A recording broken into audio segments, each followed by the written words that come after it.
Bersyukur kepada Allah dengan mengucapkan Alhamdulillahi Rabbil Alamin. Berselawat kepada Rasulullah dengan mengucapkan Allahumma salli ala Sayyidina Muhammad wa ala ali Sayyidina Muhammad. Allahumma salli wa sallim wa barik alaih. Yang sama-sama kita hormati Bapak Ketua beserta seluruh pengurus Masjid Al-Qalam, hadirin hadirat, muslimin muslimat, alim ulama, cerdik pandai, tokoh masyarakat. InsyaAllah kita semua dimuliakan Allah Subhanahu wa ta'ala. Amin ya rabbal alamin. Judul kita subuh ini sebagaimana tertulis, untuk apa kita hidup. Itulah agaknya yang dibicarakan ibu-ibu di atas sampai ribut betul. Untuk apa kita ini hidup? Pertanyaan ini tidak bisa dijawab oleh akal manusia. Makanya Sokrates, seorang filosof dulu Yunani, berkata, untuk menjawab mengapa kita hidup, perlu hidup 500 tahun lamanya. Tak cukup umur. Berpikir, untuk apa kita hidup? Sampai akhirnya karena tidak sanggup akal itu menjawab, maka diutuslah Nabi Muhammad sallallahu alaihi wasallam. Mata saya hanya bisa melihat apa yang ada dalam masjid ini saja. Saya tak tahu berapa banyak jamaah di luar. Maka karena mata ini terbatas, saya ini manusia yang lemah. Telinga juga hanya bisa mendengar apa yang dibicarakan sekeliling dan atas saja. Apa yang dibicarakan orang di luar sana saya tak tahu. Maka saya manusia yang lemah. Akal juga begitu, tidak bisa menangkap saya ini habis mati nanti mau kemana. Maka saya manusia lemah. Allah Maha tahu, maka dia kirimlah salah satu makhluknya ingin menjelaskan kau untuk apa, sedang di mana dan akan kemana. Dan makhluk itu bernama Nabi Muhammad sallallahu alaihi wasallam. Untuk apa hidup? Langsung dijawab, wa ma khalaqtul jinna wal insa illa liya'budun. Tidak ada makhluk yang kuciptakan, baik jin maupun manusia, kecuali untuk beribadah.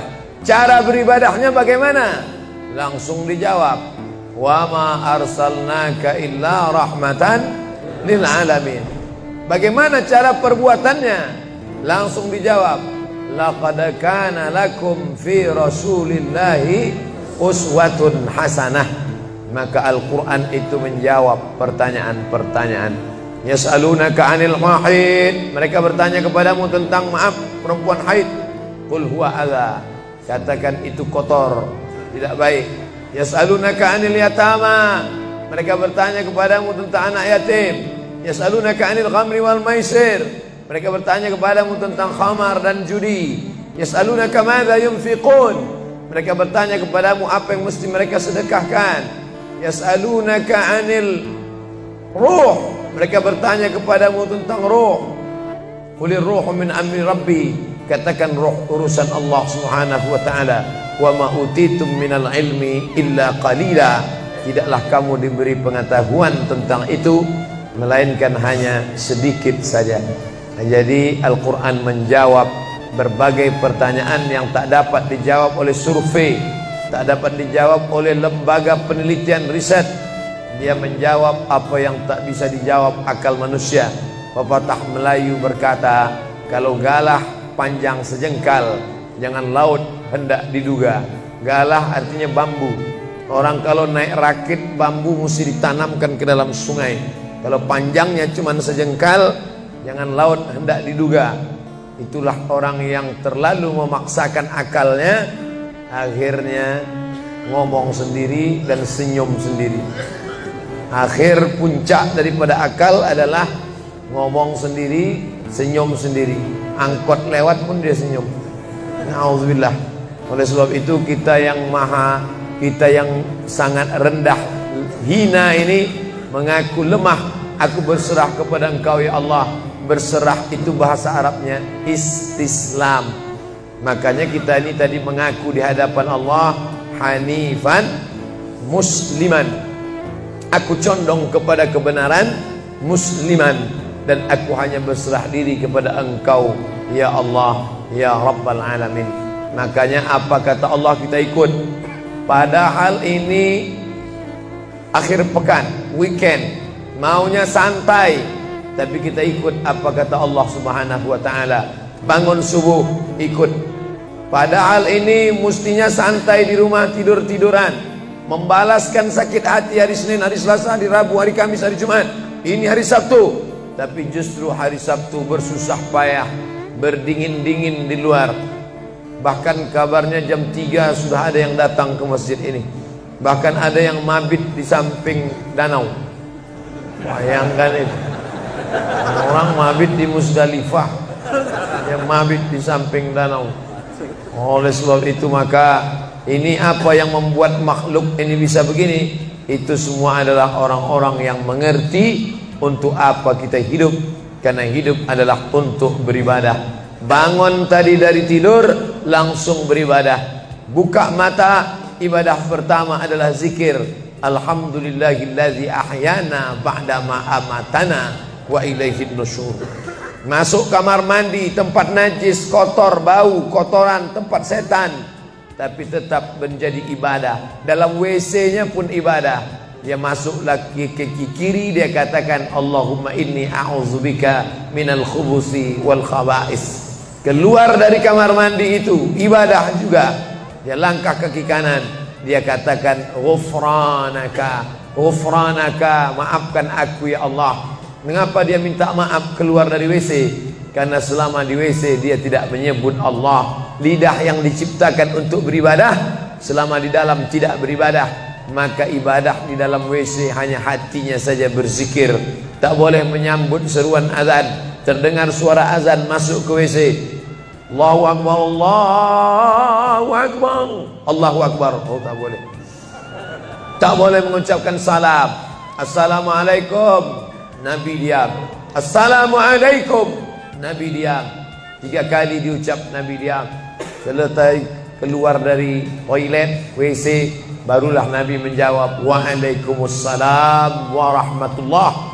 Karena tidak boleh menyebut nama Allah, maka minta ampun keluar dari WC. Karena lidah yang semestinya dipakai untuk menyebutmu ya Allah, berzikir mengingatmu ya Allah, tadi tak kupakai selama beberapa menit di dalam. Maka dia katakan ghufranaka. Lalu kemudian melihat wajah di cermin, mana tahu ada kotoran di mata. Jangan sampai kita berjumpa sama orang di masjid, orang senyum, kita senyum, yang disenyumkan orang kita. Maka lihat dulu baik-baik. Maka ketika melihat wajah, dia pun menjadi ibadah. Allahumma kama hassanta khalqi fahassin khuluqi. Sebagaimana kalau kau sudah perbaiki bentuk ciptaanku ini menjadi sempurna, maka perbaikilah akhlakku ya Allah. Lalu setelah itu berangkat dari rumah menuju masjid, beribadah juga. Bismillahi tawakkaltu ala Allah, la haula wala quwata illa billah. Setiap langkah kaki ke Masjid Al-Qalam ini bernilai 1 langkah menghapus dosa. Langkah kedua mengangkat derajat. Langkah ketiga menghapus dosa. Langkah keempat mengangkat derajat.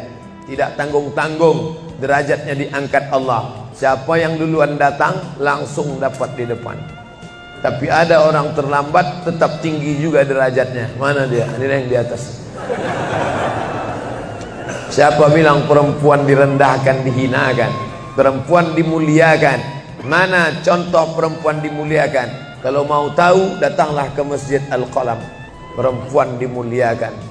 Bapak Ibu yang dimuliakan Allah, masuk ke dalam masjid, langkah kaki kanan, Allahumma inni as'aluka min fadlik. Itu doa nanti keluar.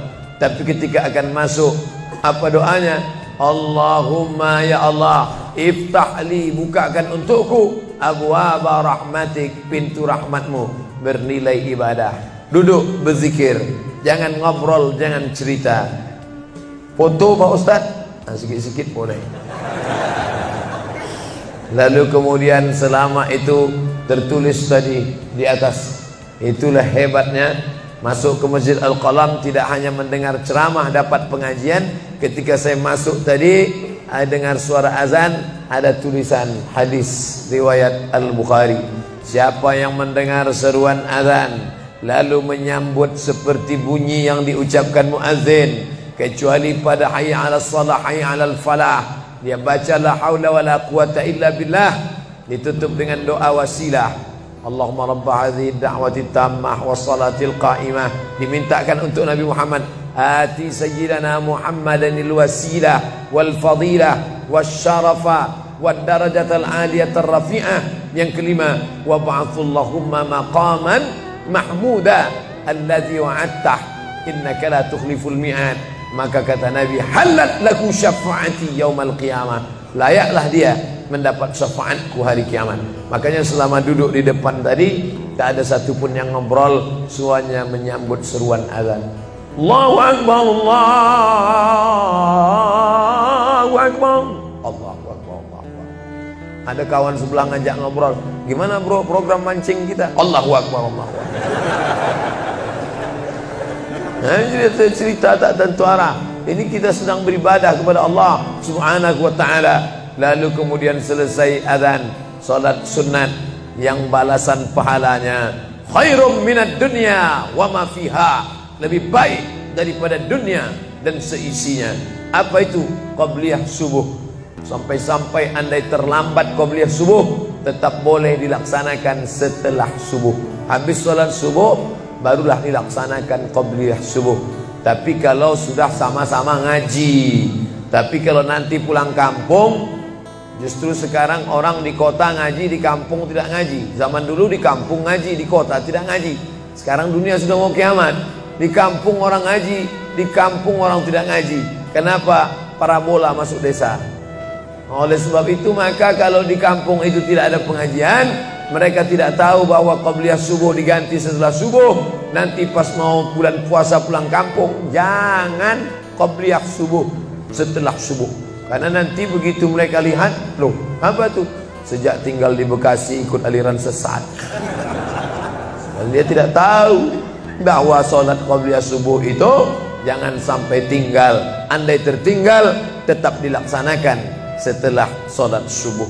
Ayatnya diatur. Ayat pertama, qul ya ayyuhal kafirun.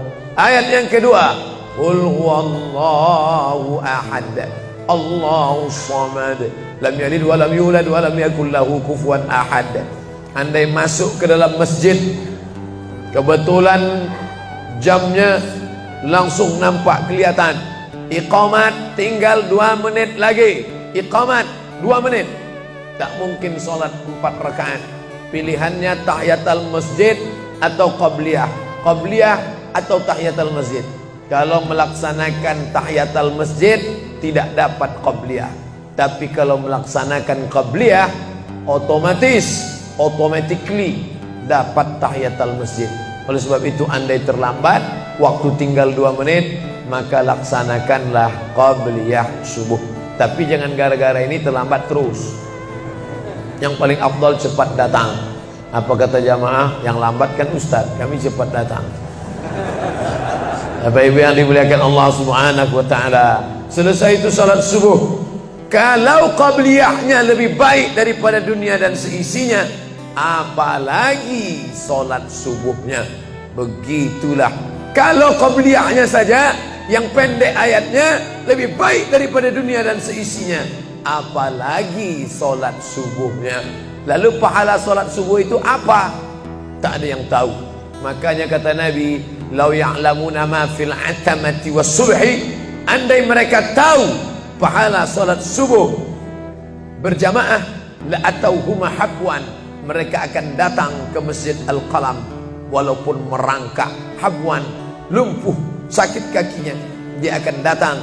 Kursi roda tak ada, yang mendorong tak ada, datang dia ke masjid ini walaupun merangkak. Kenapa mereka tidak datang? Karena mereka tidak tahu. Kenapa mereka tidak tahu? Karena mereka memang tidak cari tahu dan tak mau tahu. Dan sampai masanya mereka nanti akan menyesal saat melihat orang-orang mendapatkan balasan muttaqiina fiha 'alal ara'ik Mereka duduk di atas kursi-kursi istana surga, tersenyum melihat orang-orang yang dulu tak peduli pada sholat subuh.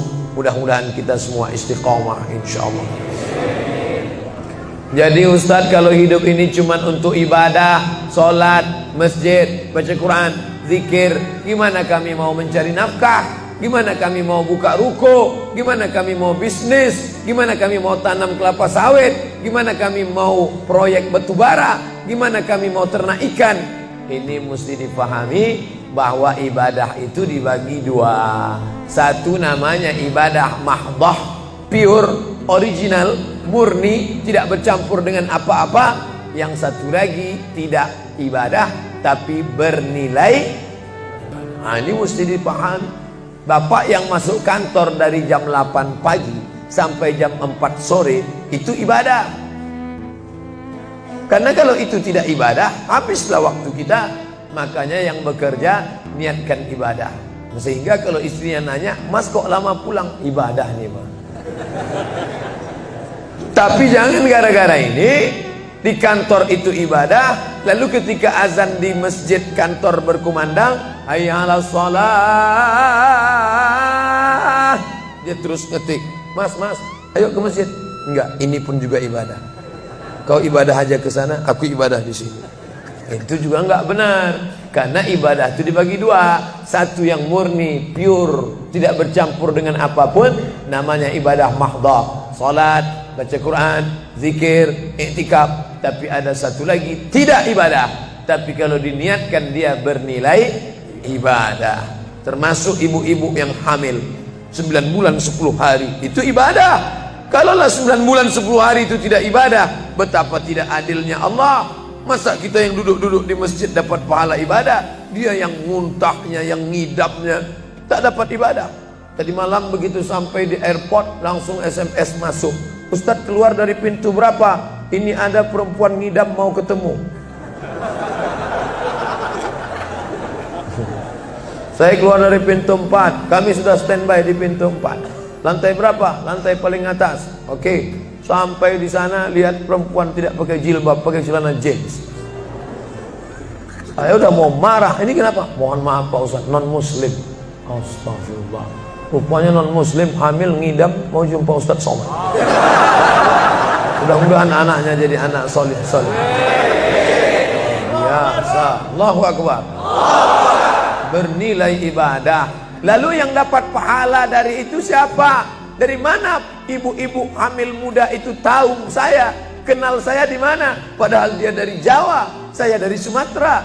Ternyata ada orang beribadah yang tidak kita sangka ibadah. Tidak ada rukun, tidak ada syarat, tidak ada wajib, tidak ada sunat, tidak ada makruh, tidak ada mubah.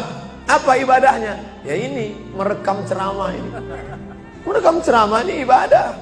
Memoto itu ibadah. Bayangkan resiko tukang foto. Saya sampai sekarang kalau tukang foto itu resikonya nanti setelah tua matanya gini.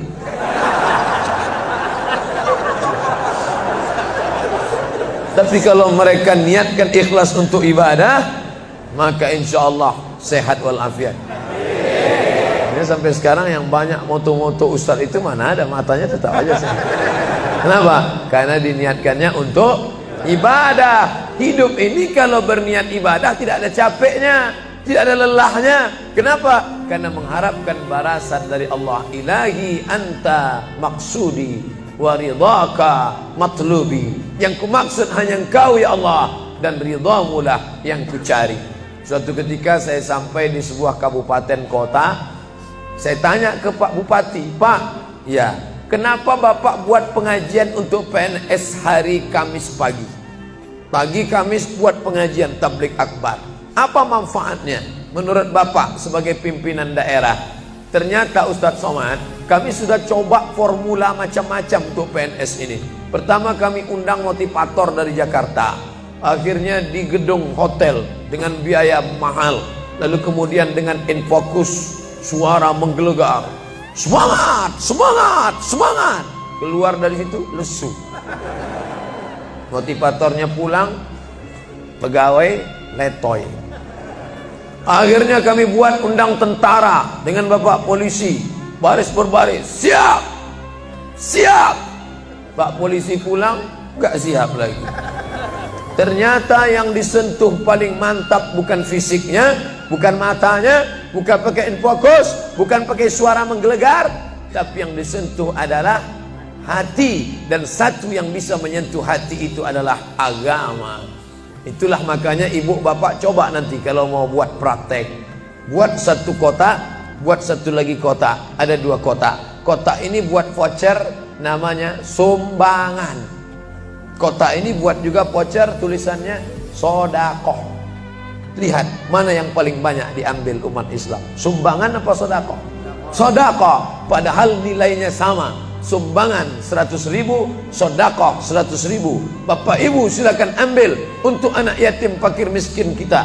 Pasti voucher yang paling banyak diambil adalah sodakoh. Kenapa? Karena mereka menganggap sumbangan tak ada pahalanya, karena bukan bahasa Arab. Apa dia? Sumbangan.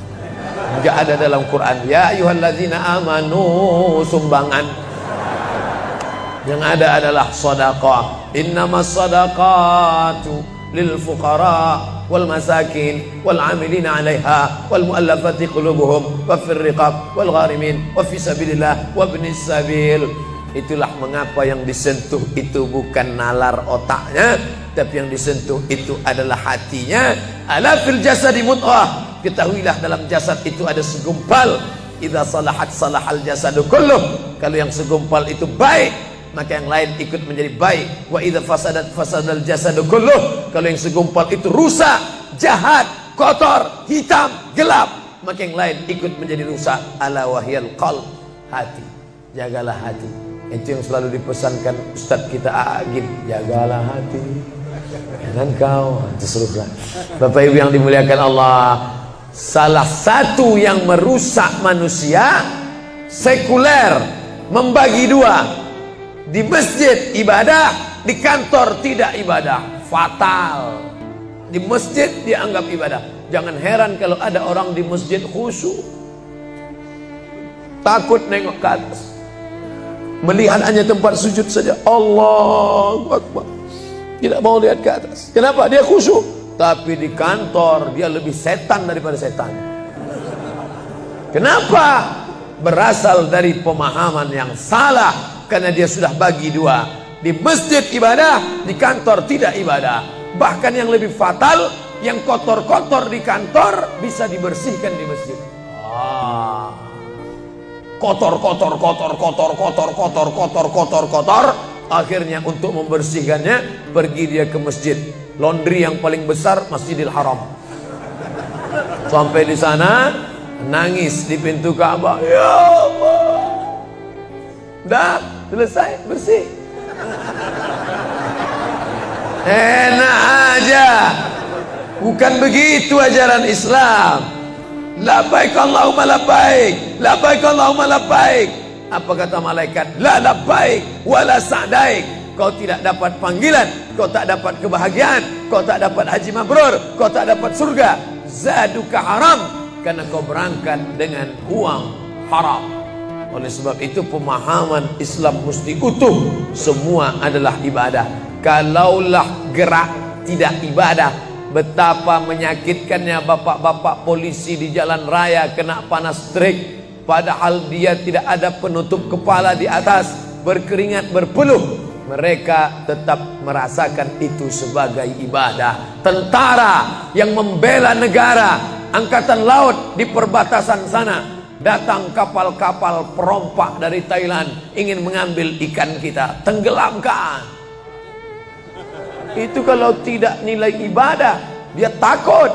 Jangan-jangan sebelum kita tenggelamkan, kita duluan ditembaknya tenggelam. Maka itu mesti ada nilai ibadah di dalamnya. Itulah yang membangkitkan semangat jihad. Jamaah bertanya, Ustadz kemarin dari Jambi, terus kemudian terbang ke Miri, besok baru pulang ke Pekanbaru. Apa Ustadz? Saya lihat Ustadz dari tadi mengantuk saja. Iyalah, sampai tadi malam ke hotel jam 12, baru tidur jam 1 karena ada yang mau ditulis. Jam 3.30 sudah bangun ceramah. Tapi begitu berjumpa dengan jamaah orang ramai, bangkit semangat. Habis ceramah ini tanya jawab, semangat lagi. Habis itu baru lesu. Dan tidurnya itu pun ibadah. Bayangkan tidurnya itu ibadah. Itulah mengapa banyak orang pengajian sambil oh, ustadz menyindir ya? Tidak. Saya termasuk ustadz yang tidak pandai menyindir. Saya termasuk ustadz kalau dipesan request untuk menyindir saya tidak pandai. Kenapa? Karena saya pernah menyindir orang. Ustadz, tolong ustadz sindirkan. Ini ada jamaah yang sudah sedekah tapi mengambil uangnya kembali. Siapa yang bersedekah mengambil uangnya kembali? Kal kalbil ladzi ya'udu ila qaihi, sama seperti anjing yang menjilat muntahnya kembali. Selesai pengajian, mohon maaf Pak Ustaz, yang disindir nggak datang. Oleh sebab itu tak ada gunanya sindir menyindir. Kalau mau to the point, mana orangnya face to face, langsung saja tembak 12 pas, gol. Bapak Ibu yang dimuliakan Allah, maka mesti dipahami dengan benar. Di Masjidil Haram ibadah, di rumah pun kau ibadah. Istri yang dari mulai pagi memasakkan suami, dibantu oleh pembantu membuatkan minuman, membesarkan anak, menyusukan anak 2 tahun lamanya, melahirkan, meregang nyawa ibu melahirkan anak, ibadah. Makanya kalau dia meninggal dunia saat melahirkan, matinya mati syahid. Saking senangnya suaminya mendapatkan seorang istri yang syahid, tak menangis dia. Begitu tegarnya bapak, tidak meneteskan air mata. Tidak Pak Ustaz, aku melepas seorang syahid, 3 syahid lagi siap menanti. Peace, damai. Biasanya ibu-ibu kalau bawa cerita ini, kalau gini pulang aja lah kita ya. Nah, bercanda. Serius sekali. Nah, tapi yang saya katakan tadi itu semuanya ibadah badan. Melangkah dari rumah, ibadah badan. Membukakan mata, ibadah badan. Mendengar ceramah, ibadah badan. Membaca Quran, ibadah badan. Berzikir, likulli sulama minkum sadaqah. Setiap tulang-tulang sendi ada sedekahnya. Subhanallah, subhanallah, subhanallah, subhanallah, subhanallah, subhanallah. Itu ibadah badan. Tapi ada bukan ibadah badan. Apa dia? Itulah yang 7 macam. Zakat, wakaf, infak, sedekah, wasiat, hibah, ghanimah. Nah, itu ibadah harta. Mana yang lebih banyak? Ibadah harta apa ibadah badan? Ibadah badan. Kalau ibadah harta tak banyak. Zakat, wakaf, infak, sedekah, wasiat, hibah, ghanimah, rampasan perang. Tapi kalau ibadah badan, setiap gerak adalah ibadah. Makanya kita mesti bergerak. Di kulli harakah barakah. Setiap ada gerak pasti ada berkah. Makanya tak boleh tidak bergerak. Air sumur kalau tidak ditimba, air itu akan busuk, butek, warnanya pun tidak ada seperti minyak di atas. Mata air mesti terus berganti. Darah harus tetap mengalir, jantung harus tetap berdetak. Makanya jangan pernah kosong dari aktivitas. Fa idza farata fansab. Selesai dari satu ibadah, pindah ibadah lain. Selesai ibadah tegak, pindah ibadah ruku. Habis ibadah ruku, pindah ibadah tegak. Habis ibadah tegak, pindah ibadah sujud. Habis ibadah sujud, pindah antara 2 sujud. Selesai sudah salat, lalu kemudian puasa. Selesai puasa, lalu kemudian berzakat. Selesai zakat, lalu kemudian mengitari Ka'bah. Subhanallah walhamdulillah wa la ilaha illallah wallahu akbar. Selesai itu melontar jumrah. Selesai itu menggunting rambut. Selesai itu berzikir. Tidak pernah kosong. Sampai kapan? Sampai malaikat maut mencabut nyawa dan ucapan terakhir yang keluar dari mulut adalah la ilaha illallah. Itulah jawaban tentang pertanyaan untuk apa kita hidup di dunia. Nanti kalau ada anak, ibu, bapak, tetangga, kawan, sahabat, andai tolan bertanya, untuk apa kita ini hidup? Tak usah jawab, putarkan aja videonya. Itulah enaknya zaman sekarang. Kalau dulu mesti diingat. Saya dulu pulang sholat Jumat, mak saya manggil, sini, ya mak, ceritakan apa isi khutbah khotib tadi di masjid. Gini. Itulah awal saya ceramah. Jadi saya paham mengapa saya menjadi ceramah sekarang. Dan saya tidak pernah merasa menceramahi bapak ibu. Saya tidak pernah merasa mengguru-gurui. Saya hanya seperti seorang anak sedang bercerita pada ibunya saja. Tadi mak, kata khotib itu begini. Anak sekarang enggak. Apa kata khotib tadi? Ini MP3-nya.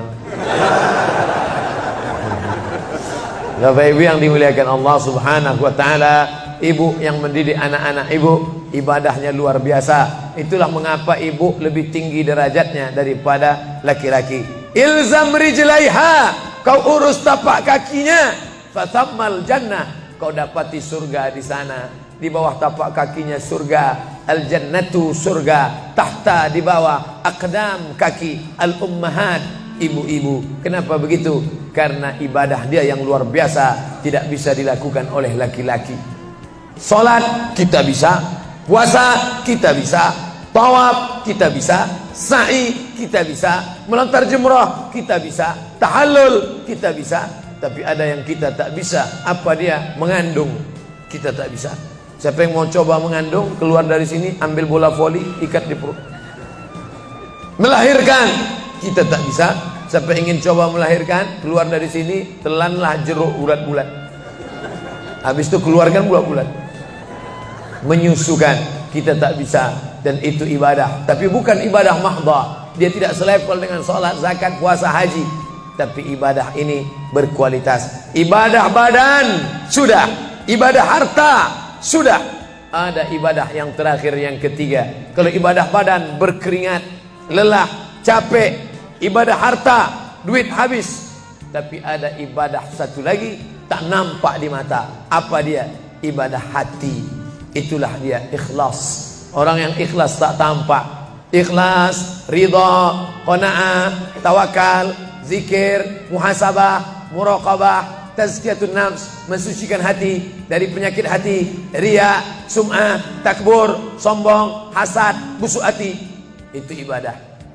Kenapa begitu? Disitulah letak adilnya Allah. Man bana masjidan, siapa yang bangun masjid, banallah mislahu baitan fil jannah, dibangunkan Allah untuknya satu istana di dalam surga. Bapak ibu yang ikut membangun masjid ini, mudah-mudahan diberikan Allah Ta'ala balasan melimpah ruah.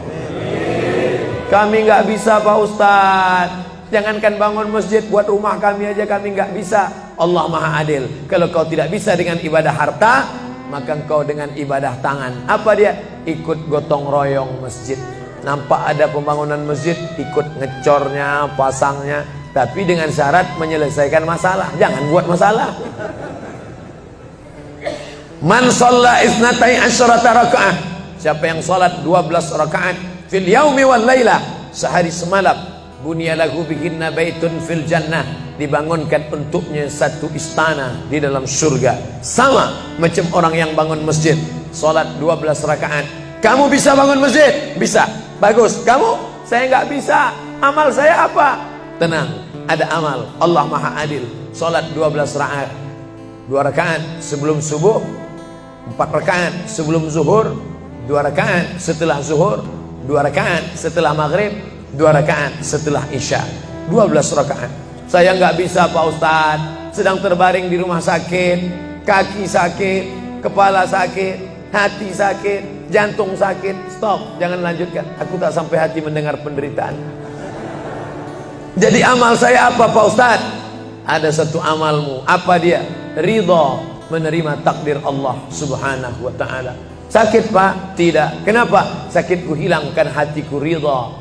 Man lam yasbir bibalai, siapa yang tak sabar dengan bala ujianku, walam yarda bi qada'i, yang tak ridha dengan takdirku, falyatlub rabban siwaya, carilah Tuhan selain aku. Kau sabar, kau ridha menerima itu. Apa balasannya? Lebih hebat daripada balasan orang yang bangun masjid, lebih besar daripada balasan 12 rakaat salat. Innama yuwaffas sabiruna ajrahum bighairi hisab. Orang yang sabar itu balasannya bighairi hisab, tak dapat dihitung, tak dapat dikira, unlimited. Begitulah Allah Maha Adil. Untuk apa kita hidup? Hidup untuk beribadah. Ibadah apa yang kita lakukan? Ibadah badan, ibadah harta, ibadah hati.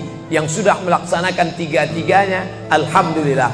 Yang baru melaksanakan satu, tambah. Yang satu pun belum, innalillah. Masjid ini besar. Kadang kita bangga masjid besar, rupanya APBN, anggaran pendapatan belanja negara.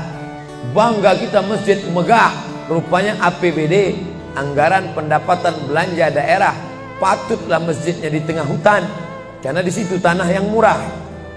Akhirnya pemukiman masyarakat jauh, masjid di tengah jalan, masjid di tengah perjalanan luar kota, jauh dari pemukiman masyarakat. Masuk kita ke dalam, tai kambing yang ada di dalam. Tapi masjid ini megah, mewah, 2 lantai, lengkap dengan kubah yang besar. Ini swadaya masyarakat. Saya tahu ini dari mana? Jamaahnya cerita. Kalau tidak, mana saya tahu. Ini masjid ini asli swadaya Pak Ustaz. Lama membangunnya Pak? Enggak lama, sebentar saja. Sebentar saja, sekejap langsung terkumpul 7,6 miliar uang. 7,6 M. Itu kalau dibelikan cendol berenang gitu. Bayangkan itu. Bisa terkumpul masyarakat. Padahal ibadah yang paling berat, ibadah harta ini. Banyak orang kalau diajak iktikaf, banyak. Ayo kita iktikaf, ramai. Ayo kita zikir ke Az-Zikra, ramai. Jangan lupa besok zikir ke Az-Zikra, hari Ahad pertama, sekaligus acara live Damai Indonesiaku TV One bersama Ustadz Abdul Somad LCM. Tapi ada ibadah yang berat. Apa dia? Ibadah harta. Banyak orang ketika diajak muhasabah zikir malam, ya Allah, banyak dosa kami ya Allah, tapi dia susah menangis, meneteskan air mata. Tapi begitu lewat kota infak, memang menangis. Tak sampai hati melihat Bung Karno keluar dari dompet. Lewat kotak sodako infak, lama membuka dompet mencari patimuran. Nauzubillah. Mudah-mudahan kita tak termasuk golongan yang bakhil ini. Kenapa? Karena setan selalu asyaitan, setan ya'idukumul faqra, membisikkan kepakiran. Jangan beri, jangan beri, jangan beri, nanti kau susah, nanti anak kau tak makan, nanti kau dikeluarkan kerja, kau makan apa, nanti kau mau beli rumah, nanti kau mau beli tanah, nanti kau mau beli mobil, nanti kau mau beli cincin, nanti kau mau beli kamera, nanti kau mau ganti HP, uangmu tak ada. Setan selalu berbisik-bisik. Lawan setan itu. Qul a'udzu birabbin nas, malikin nas, ilahin nas, min syarril waswasil khannas, alladzi yuwaswisu fi sudurin nas, minal jinnati wan nas. Hanya saja kalau yang berbisik itu setan, kita baca ayat kursi, insyaallah dia kabur. Ini yang berbisik ini kawan kita. Kita bacakan ayat kursi, hafal pula dia dari kita lagi. Tapi tak apa-apa, tetap aja bacakan.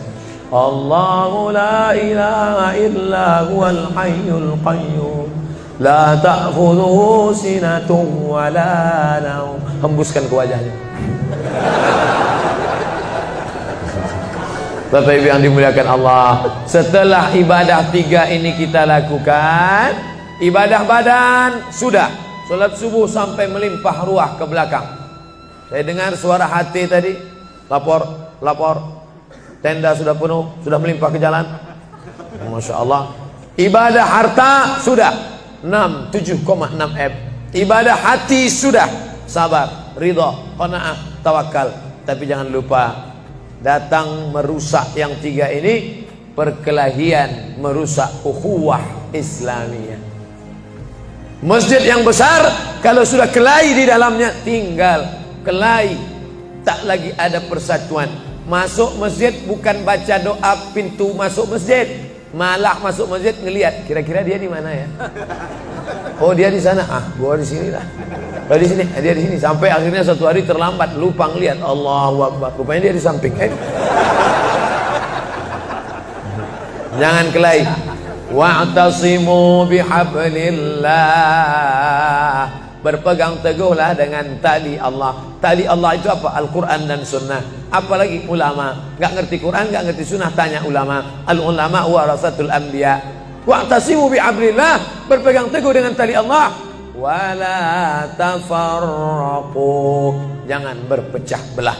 Coba lihat bunyi ayatnya. Andai ayat itu sampai bihablillah titik sudah cukup. Berpegang teguhlah dengan cara tali Allah. Cukup. Mengapa ujungnya tetap ditutup? Wala tafarraqu, jangan berpecah belah. Karena banyak orang yang sudah baca Quran, sudah sholat, sudah puasa sunat, tapi hatinya pecah bercabang. Galah patah boleh disambung, kaca retak boleh direkat, hati rusak kemana obat akan dicari. Oleh sebab itu kalau ada fitnah-fitnah, tabayun, klarifikasi. Jangan suudzon. Ijtanibu katsiran minaz-zan. Kepengurusan masyarakat, jamaah, sayang kebersamaan rusak. Gara-gara apa? Gara-gara nila setitik rusak susu sebelanga. Gara-gara api di dalam sekam, ada kulit padi bertimbun, di dalamnya itu ada setitik api, tiba-tiba api menyala, akhirnya semua menjadi abu, dan abu dihembus angin, tak berkesan sama sekali. Hilang 3 ibadah. Ibadah badan hilang, ibadah harta hilang, ibadah hati hilang. Gara-gara apa? Berkelahi. Ingat, setan tak pernah berhenti. Inna syaitan, setan ya isa'an ya'budahul musallun. Setan kalau sudah melihat orang sholat, dia tidak lagi goda mereka untuk menyembah, sembahlah aku, sembahlah aku, sembahlah aku, sembahlah aku. Tidak. Tapi apa yang dia lakukan? Walakin fit tahrish, menanamkan permusuhan ke dalam hati orang yang sholat. Maka jaga ini. Jangan kita bertengkar gara-gara masalah khilafiyah. Saya kalau jadi imam di masjid dekat rumah saya jadi imam, saya baca kunut. Dan imam-imam dekat rumah saya itu saya pesan harus baca kunut, karena saya berpegang mazhab Syafi'i. Tapi ketika sholat di Masjid Al-Qalam, saya tidak tahu jamaah di sini pakai kunut apa tidak. Saya tidak ingin merusak kebiasaan mereka. Mana tahu mereka ikut mazhab Hambali, mana tahu mereka Muhammadiyah, saya tidak tahu. Maka ketika diminta jadi imam, Ustaz jadi imam, batuk. Saya tak mau merusak, biarlah imam tetap saja. Rupanya imam di Masjid Al-Qalam tidak baca kunut, ya saya tetap ikut sholat. Apakah perlu saya ulang sholat saya? Tidak. Sholat saya sah, karena apapun ormasmu, apapun mazhabmu, mau NU, mau Muhammadiyah, mau Perti, mau Persis, mau Al-Irsyad, mau Jamaah Tabligh, mau FPI, mau mazhab Hanafi, mazhab Maliki, mazhab Syafi'i, mazhab Hambali, semuanya sepakat sholat subuh itu wajib. Jadi yang wajib aja kita laksanakan. Adapun perbedaan teknisnya, yang satu pakai usolli, yang satu nggak pakai usolli, yang satu ngangkat tangannya ke telinga, yang satu ngangkat tangannya ke bahu, yang satu bismillahnya jahar, yang satu bismillahnya sir, yang satu ayatnya panjang, yang satu ayatnya pendek, yang satu pas mau turun sujud tangan duluan, yang satu lutut duluan, yang satu duduknya tapak kakinya duduk di tapak kaki kiri, yang satu duduknya langsung pantatnya ke lantai, yang satu telunjuknya ngangkat sekali, yang satu berkali-kali. Itu masalah teknis simple sederhana. Ada masalah yang lebih besar. Apa masalah kita yang lebih besar? Membeli tanah baru untuk buat sekolah Islam, membeli tanah baru, ruko baru untuk buat apa? 212 mat, kita mat. Orang Islam belanja di warung Islam. Alangkah indahnya, selesai acara sholat subuh bersama, pengajian bersama, selesai itu belanja beras minyak goreng bersama. Serbu. Sehingga bangkitlah ekonomi umat. Berapa pegawai bisa ditampung bekerja? Langsung membeli beras ke tempat-tempat tanaman masyarakat, sehingga mereka tidak menjadi korban rentenir. Musim menanam diulur, kasih pinjaman pupuk, pinjaman tanah. Masa musim panen ditarik, mereka menjadi korban rentenir lintah darat. Disedot darah mereka sampai kering dan mati. Kita selamatkan dengan apa? Dengan market. Masjid punya market. Saya beberapa kali meresmikan market punya masjid di Masjid Raya Batam, Masjid Agung Batam. Itu di bawahnya ada super minimarket untuk menjamaah. Kemarin pulang dari Pulau Bintan, itu juga meresmikan di Dumai. Begitu juga. Nah, ini 212 Mart. Terserah namanya apa. Ada 212 Mart, ada namanya Kita Mart, atau bisa juga buat Somart. Nah, bisa juga. Bapak Ibu yang dimuliakan Allah Subhanahu wa taala, maka visi misi kita ke depan, jauh melihat ke depan. Kami harus punya pusat perbelanjaan komunitas muslim. Kami harus punya komplek perumahan muslim. Nah, ini semua yang akan menyelamatkan kita. Kalau sudah begitu, maka mengertilah untuk apa kita hidup. Dan setelah itu kita pun mati dalam keadaan tenang. Baru anak kita bisa berkata, mari kita antar jenazah almarhum Abdul Somad menuju tempat peristirahatan terakhir.